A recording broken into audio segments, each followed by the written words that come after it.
กำลังม้วนนิ้วใบสีค่ะพี่น้องคะม้วนนิ้วใบสี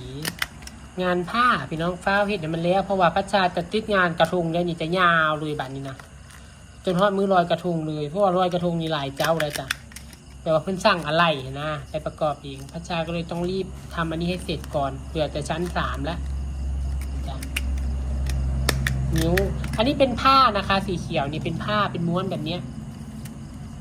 แต่จะเล็กกว่าขนาดของริบบิ้นนะคะ หลายคนถามซื้อพระชายังบ่ได้เอามาขายด้วยค่ะพี่น้องคะ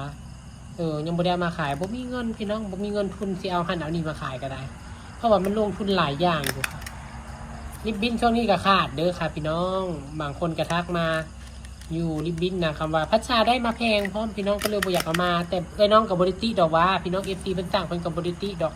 เพิ่นก็สั่งน้ำดีอยู่แต่พัชชาได้มาราคาแพงเพิ่นบ่ลดบ่ลั่นให้จักเม็ดเลยนะมาขายมันก็ค่อนข้างแพงราคาก็ได้